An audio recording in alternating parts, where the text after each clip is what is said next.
현준호의 꽃산행 2024년 5월 15일은 방태산 주옥봉으로 갑니다. 강원도 인제군에 있는 해발 1444m의 높은 산입니다. 개인 약수를 거쳐 주옥봉 정상까지 왕복하면서 봄꽃들을 관찰하였습니다. 이번 꽃산행에는 한국의 재발견 식물탐사대 정이창 교수가 함께했습니다. 개인 약수 아래에 있는 주차장을 출발해서 개인 약수를 향하자 계곡의 물소리가 시원하게 들립니다. 특히 큰 비가 온 뒤라서 많은 물이 흐르고 있습니다. 애기 괭이눈이 물가에서 번집니다. 이른 봄에 꽃을 피우고 지금은 열매를 달고 있습니다. 계곡물에 길다란 벌레 같은 것들이 널려 있는데요. 가만히 보니 가래나무 숫꽃입니다. 호두나무와 가까운 식물인데 호두나무는 외국에서 들여온 식물이고 가래나무는 우리나라 자생식물이죠. 벌개덩굴이 마지막 꽃을 피우고 있습니다. 높은 산이어서 아직 남아있네요. 꽃이 지고 나면 줄기 끝이 긴 덩굴로 발달해서 덩굴지어 자라는 식물입니다. 그래서 벌개 덩굴이라는 이름이 붙은 식물이죠. 꿀풀과 식물입니다. 꿀풀과의 광대나물도 꽃을 한창 피우고 있습니다. 잎 겨드랑이에서 여러 개의 하얀 꽃이 피죠. 잎이 매운 고추의 잎과 닮은 고추나무입니다. 나무지요. 이른 봄에 잎을 나물로 먹기도 하는 식물입니다. 하얀 꽃을 피우고 있는 고추나무의 모습이죠. 계곡에는 미나리냉이가 자라고 있습니다. 비교적 흔하게 볼 수 있는 식물인데요. 주로 계곡 주변에서 군락을 이루어 자라는 식물입니다. 십자화과라고도 하고요. 배추과라고도 하는 과에 속하는 식물입니다. 높은 산에 가야 볼 수 있는 까치밥 나무도 열매를 달고 있습니다. 여름이 되면 빨간 열매를 익히는 나무죠.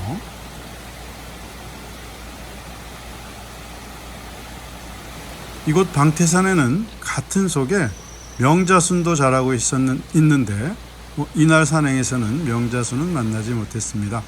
물가에 물참대가 한창입니다. 하얀 꽃을 피우고 있는데 수국과 식물로서 유사한 말발도리와는 달리 줄기에 껍질이 벗겨지는 특징을 가지고 있습니다. 원예 식물로 개발해도 좋을 법한 그런 식물이죠. 난티나무도 모습을 드러냅니다. 잎 끝의 모양이 아주 독특하게 생긴 나무인데요. 일찌감치 꽃을 피우고 이때는 열매를 달고 있지요. 키가 크게 자라는 큰 키나무 교목입니다. 잎의 끝을 보아두시면 구분할 수 있겠죠. 양치식물인 관중도 많습니다. 숲속의 원시성을 대변해 주는 듯한 군락이 방태산 이곳저곳에서 발견됩니다.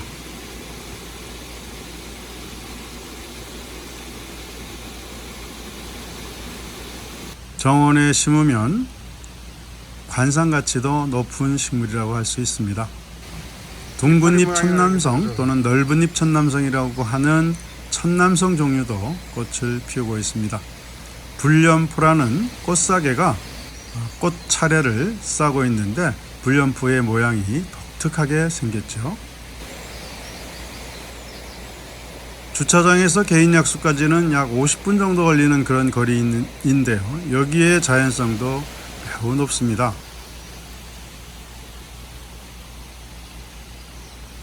쌀이냉이도 보입니다. 조금은 깊은 산에 숲속에서 만날 수 있는 냉이 종류인데요. 꽃이 지고 길다란 열매를 맺히고 있는 중입니다.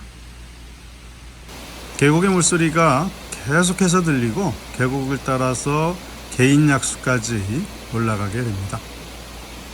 개인 약수 계곡의 계곡 물소리와 풍경을 감상해 보시죠.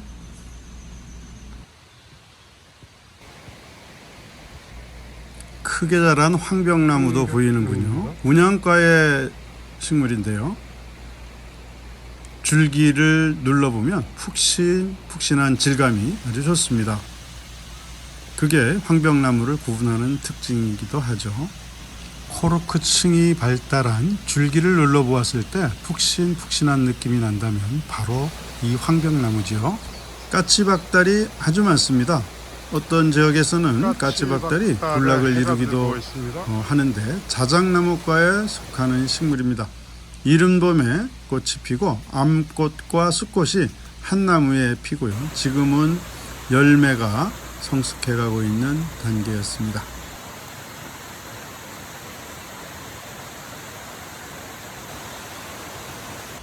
청시당나무가 열매를 익히고 있습니다.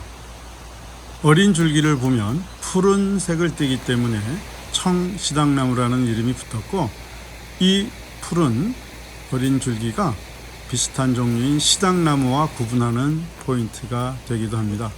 잎 끝에 꼬리처럼 나온 부분에 결각이 없는 것도 구분 포인트죠. 쐐기풀이 많습니다. 쐐기풀 여러 종류가 나타나는데요. 지금 보시는 것처럼 혹쐐기풀, 잎 겨드랑이에 혹 같은 주화가 달리는 것이고요. 얇은 잎 쐐기풀도 아주 많습니다. 잎이 둥근 모양을 하고 있습니다. 잎이나 줄기에 나 있는 가시에 찔리면 쐐기에 물린 것처럼 따가움이 아주 오래 가죠. 가는 잎 쐐기풀도 있습니다. 이 세 종의 쐐기풀들이 군락을 이루어 자라고 있는데, 특히 개인약수 바로 근처에 많은 개체들이 자라고 있어서 주의를 하셔야 합니다. 강가에 들어와서 사는 서양 쐐기풀과는 잎모양은 비슷하지만 서로 구분하는 다른 종이죠. 개인약수가 가까워졌습니다. 인제 천리길이 이 개인약수를 통과하는 대로 나 있어서 우체통이 있군요. 개인약수에 물맛을 볼 차례입니다. 인제 미산리 개인약수는 천연기념물 531호로 지정된 약수입니다. 주변의 방태선, 자락에서 흘러나오는 그런 약수로서 탄산 성분이 많이 포함되어 있고 철분이 특히 많아서 약수 주변은 온통 붉은색입니다. 뽀글뽀글 올라오는 약수가 보이시죠? 약수 한 모금으로 갈증을 달래고 다시 주옥봉을 향해서 꽃사냥에 나섭니다. 주옥봉 꽃사냥에 동참한 정희찬 교수도 약수 한 모금을 맛있게 드시는군요. 오후부터 비가 내린다는 예보 때문에 서둘러 주옥봉을 향합니다. 선괭이 눈이 무성지의 잎이 아주 크게 자라있네요. 봄철에 꽃이 피었을 때하고는 사뭇 다른 모습입니다. 지금은 열매를 익히고 있는 중입니다. 깊은 산에서 볼 수 있는 선갈퀴도 군락을 이루어 꽃을 피우고 있습니다. 하나만 본다면 그리 볼품없는 꽃이지만 군락을 이루어서 하얀 꽃을 피워서 장관을 연출합니다. 울릉도 가면 흔하게 볼 수 있는 그런 식물인데, 우리 한반도에서는 비교적 드물게 자라는 꼭두선잎과 열애살이 풀입니다. 땅속 줄기를 벗으면서 번식을 하지요. 귀한 식물 하나를 만나네요. 각시 괴불나무입니다. 괴불나무 속에 속하는 식물들 중에서 보기 어려운 그런 식물 중에 하나지요. 붉은 열매가 익으면 꽃과 버금가는 아름다움을 연출하는 그런 식물이기도 합니다. 꽃이 진 개체들도 있었고, 고도가 조금 높은 곳에서는 아직 꽃봉오리 상태인 것들도 보였습니다. 꽝이다리 아제비가 참으로 많습니다. 매저나무과 식물인데 나무가 아니라 여러 해살이 풀입니다. 뿌리가 아주 굵은 그런 식물인데 여간에서는 큰 군락이 없는데, 이 방태산 개인약수 주변에는 아주 많은 개체들이 큰 군락을 이루어서 자라는 모습을 볼 수 있습니다. 꽃이 한창이었죠. 나도바람 꽃은 이제 막물입니다. 대부분의 개체들이 열매를 달고 있는데 몇몇 개체가 늦가기 꽃을 달고 있습니다. 큰 군락으로 자라는 모습을 볼 수 있었습니다. 가지괭이눈입니다. 범위기과에 속하는 여러 해살이 풀인데요. 우리나라에 자라는 괭이눈 속 식물들 중에서 가장 늦게 꽃을 피우는 식물입니다. 가지가 갈라져서 가지괭이눈이라는 이름을 가졌고 주로 강원도와 경상북도에서 자랍니다. 연령초가 반갑게 맞이합니다. 연영초라고 하는 식물이죠. 피나물입니다. 이른 봄에 꽃을 피우는 식물인데 고도가 1000을 넘어가면서 여기에는 아직 꽃을 단 개체들도 몇몇 개 남아 있군요. 주로 열매를 달고 있는 개체들을 만날 수 있습니다. 덩굴 개별꽃입니다. 아주 깜찍한 흰 꽃을 피우는 그런 식물인데요. 이 식물은 꽃이 지고 나서 길게 덩굴을 벗으면서 자라기 때문에 꽃필 때의 모습과 덩굴지어 자라는 모습이 아주 달라 보이기도 하지요. 산장대 또는 큰 산장대라고도 하는 십자화과, 배춧과의 식물입니다. 한두 폭이 자라는 게 보통인데 여기에는 아주 군락을 이뤄서 자라고 있군요. 나래 회나무도 보입니다. 참외나무나 회나무에 비해서 열매에 커다란 날개가 달리고요. 잎도 조금은 진한 색이죠. 다른 회나무 종류들에 비해서 높은 산에 자랍니다. 높은 산에 자라는 매제비꽃도 보이는데요. 보시는 것은 보통의 매제비꽃 형태를 한 것이고요. 보시는 것처럼 잎에 흰 무늬를 가진 매제비꽃도 발견됩니다. 매제비꽃에 얼룩무늬가 있습니다. 아직도 계곡 주변을 따라서 방태산 꽃새낭은 이어지는데요. 계곡 주변에서 눈쟁이 냉이가 활짝 꽃을 피우고 있습니다. 줄기에 난 잎과 뿌리에서 난 잎의 모양이 조금 다른데 뿌리에서 난 잎은 둥근 모양이죠. 뿌리에서 난 잎이 눈 속에서 겨울을 나고요. 잎을 가지고 물김치를 담그면 보라색 물김치가 되죠. 붉은 병꽃나무 한 그루가 보였는데 아직도 꽃을 달고 있었습니다. 꽃받침이 끝까지 갈라지지 않아서 끝까지 갈라지는 병꽃나무와 구분할 수 있는 식물이죠. 계곡물 소리를 들으면서 방태산 주옥봉 꽃산행은 이어집니다.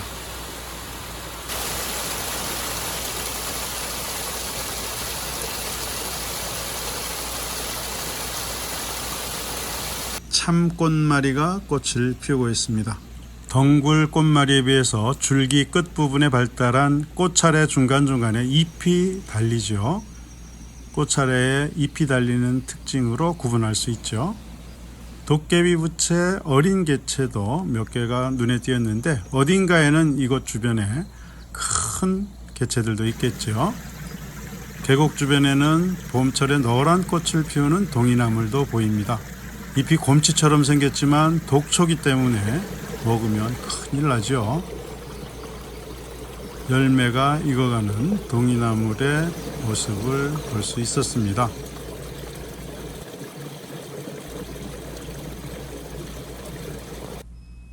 복작나무가 나타나기 시작합니다. 조금 낮은 지역의 산지에 나는 복작이와는 달리 잎이 모양도 다르고 줄기도 너덜너덜하게 갈라지는 복작이와는 다른 식물이죠.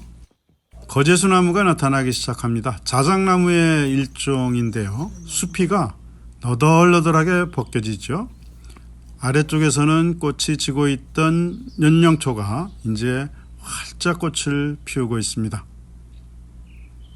세 장의 꽃받침, 세 장의 꽃잎, 6개의 수술, 3개의 암술머리 이렇게 이제 꽃이 이루어져 있고요. 세 장의 잎 위에 달린 꽃의 모습이 아주 예쁘죠. 귀룩나무가 아직 꽃이 피어 있네요. 아주 이른 봄에 잎이 어떤 식물보다도 먼저 나고 꽃도 일찍 피는 그런 식물인데 해발 고도가 높은 이곳에서는 아직까지 꽃을 피우고 있습니다. 벚나무 종류들과 같은 속에 속하는 식물이어서 잎의 모양이 벚나무 잎과 비슷해 보입니다. 꽃은 큰 꽃차례를 이뤄서 다르죠. 등산로변에 큰 나무가 쓰러져 있습니다. 따려고 나무를 베어서 앵겼어. 산행길을 막아서 벤 줄 알았는데 그게 아니군요. 음나무 순을 채취하기 위해서 큰 나무를 넘어뜨렸습니다.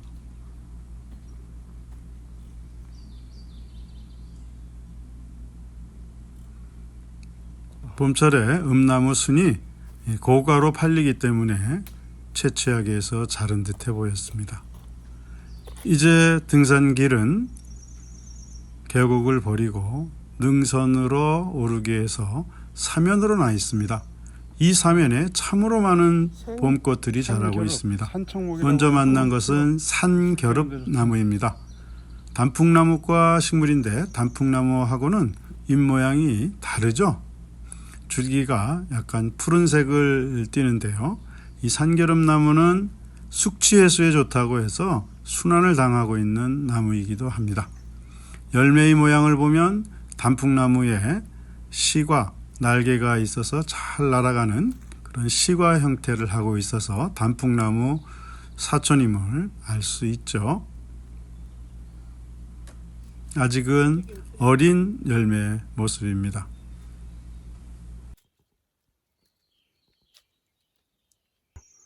이거는 톱니가 없잖아. 개인 약수 가는 길 초입에서 보았던 청시당나무가 다시 길가에서 모습을 보여줍니다. 줄기가 푸른색이고요. 잎의 끝부분에 꼬리처럼 나온 부분에 톱니가 없어서 유사한 식물인 시당나무하고 쉽게 구분할 수 있는 식물입니다. 단풍나무과 식물이죠. 시당나무. 만나시면 꼬리 끝부분을, 잎의 꼬리 끝부분을 한번 보시기 바랍니다. 단풍나무과 단풍나무 속에 다른 나무들처럼 열매는 시과죠. 멀리 날아갈 수 있는 열매가 달렸죠. 금강애기나리라고도 하는 금강죽대아제비가 꽃을 피우고 있습니다. 백합과 식물이어서 꽃잎과 꽃받침이 구분되지 않는 화피를 가지고 있는데 그 화피의 숫자가 6장이고요. 화피 겉에 보시는 것처럼 자주색 반점이 있는 개체들도 있고요. 전혀 반점이 없는 개체들도 있습니다. 진부애기나리라는 이름으로 불리기도 하지요. 백합과의 삭간나물도 한창 꽃을 피우고 있습니다. 백합과 식물인데 꽃잎과 꽃받침이 구분이 잘 되는 식물 중에 하나죠. 잎은 돌려나기를 하고요. 그 잎 중앙에서 꽃자루가 나와서 보시는 것 같은 꽃을 피웁니다. 수술의 숫자를 한번 보시면 보통 백합과에서 6개인데 이 식물은 그렇지 않습니다. 족두리풀도 꽃을 피우고 있습니다. 지방울 덩굴과 식물로서 봄에 꽃을 피우죠. 저지대에서는 이미 꽃이 질 시기인데 아직 높은 이곳에서는 꽃을 볼 수 있었습니다. 한방에서는 새신이라고 해서 약재로 쓰는 식물이고요. 뿌리를 캐면 톡톡한 냄새가 나는 그런 식물이죠.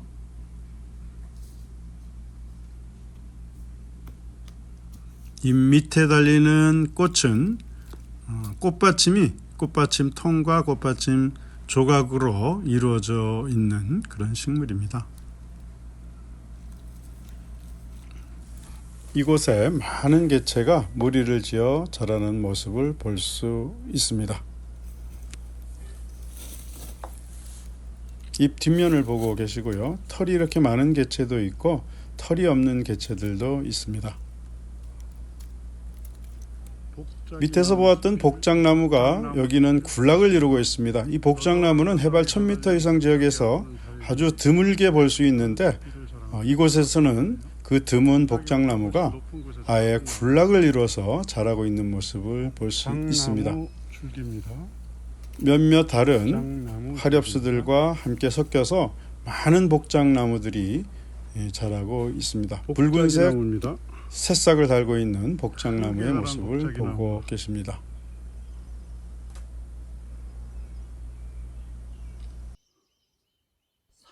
산 능선 가까이에 이르자 아주 귀한 나무가 보입니다. 산분꽃 나무과에 속하는 산가막살 나무입니다. 강원도 높은 산에서 드물게 볼 수 있는 떨기나무입니다. 커다란 잎을 달고 있고요. 잎 가장자리에 톱니가 발달해 있습니다. 이른 봄에 화려한 꽃을 피웠던 얼레지는 이미 꽃이 지고 열매를 익히고 있습니다. 숲속의 하루살이라고도 하는 그런 식물로서 아주 이른 봄에 숲에 잎이 나기 전에 꽃을 피우고 한 일생을 마감하는 그런 식물이죠.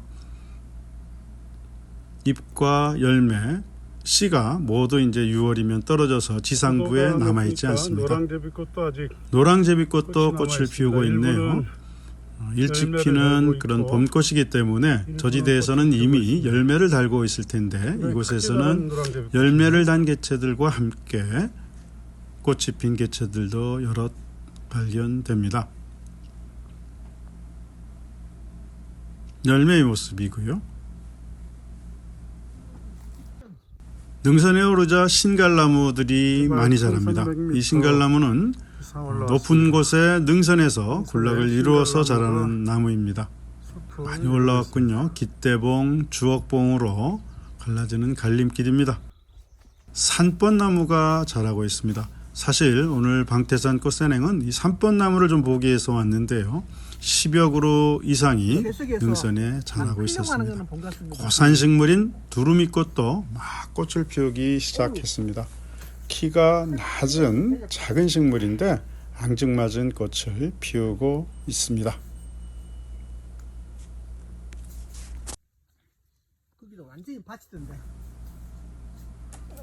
능선은 아주 편안한 길로 이어집니다. 높은 곳에 오르자 갈매나무가 나타납니다. 수령이 꽤 오래돼 보이는군요. 꽃이 막 지고 있는 그런 상태였는데요. 갈매나무는 이렇게 높은 산 능선에 자라고 참 갈매나무는 저지대에 자랍니다. 잎은 완벽하게 마주나고요. 가을이면 까만 열매를 다는 암수 딴그루 식물입니다. 암나무와 수나무가 각각 암꽃과 수꽃을 따로 다는 나무지요. 고도가 높아지니까 호라비바람꽃도 아직 꽃을 피우고 있습니다. 여기는 해발 1300m 이상 지역입니다. 꽃잎처럼 보이는 5장의 꽃받침이 꽃을 화려하게 하는 그런 식물이죠. 노란색 수술도 인상적입니다. 일부 개체들은 열매를 달고 있는 모습도 볼 수 있죠. 네, 철쭉이 많이 자라고 있는데 무슨 일인지 꽃이 없군요. 해거리를 하는 것일까요? 시당나무가 다시 나타나는군요. 시당나무가 아래쪽에서는 열매 상태였는데 이곳에서는 꽃이 한창입니다. 잎 끝부분에 꼬리처럼 나온 부분에 톱니가 달려있죠. 그래서 청시당나무하고 꼬리 부분에 톱니가 있습니다. 열매나 꽃이 없더라도 쉽게 구분할 수 있습니다. 물론 어린 줄기가 푸른색을 띠지 않는 것도 청시당나무와 구분할 수 있는 특징이지요. 나도개감채가 아주 아름다운 꽃을 피우고 있습니다. 탐스럽게 피어 있네요. 보통 이렇게 탐스러운 꽃을 단 개체를 보기 어려운데 아주 탐스럽습니다. 높은 산에 자라는 매발톱 나무도 꽃이 한창입니다. 매자나무과에 속하는 고산식물로서 낮은 산에서는 볼 수 없는 고산식물이죠. 가을이 되면 빨간 열매가 주렁주렁 달릴 것 같습니다. 높은 산임을 실감하게 하는 사슬의 나무도 보입니다. 자작나무 종류인데요. 아주 높은 고산까지 올라와서 자라는 그런 식물입니다. 백두산에 가면 나무가 자라는 수목 한계선 끝까지 자라는 나무가 바로 이 나무죠. 드디어 방태산 주옥봉 정상입니다. 1444m.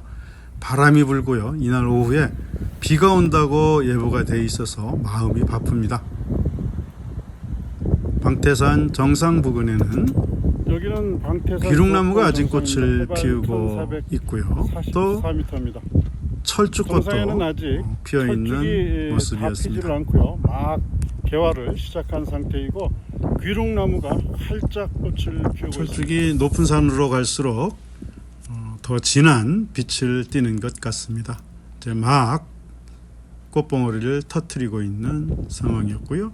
보시는 것처럼 귀룩나무 꽃이 한창입니다. 비 예보 때문에 서둘러 올라왔던 코스로 하산을 합니다. 계곡 물소리의 여운을 뒤로 남기고 오늘 많은 봄꽃들을 방태산에서 보고 내려왔습니다. 개인 약수 입구까지 무사히 왔고 비를 맞지 않았습니다. 수고하셨습니다.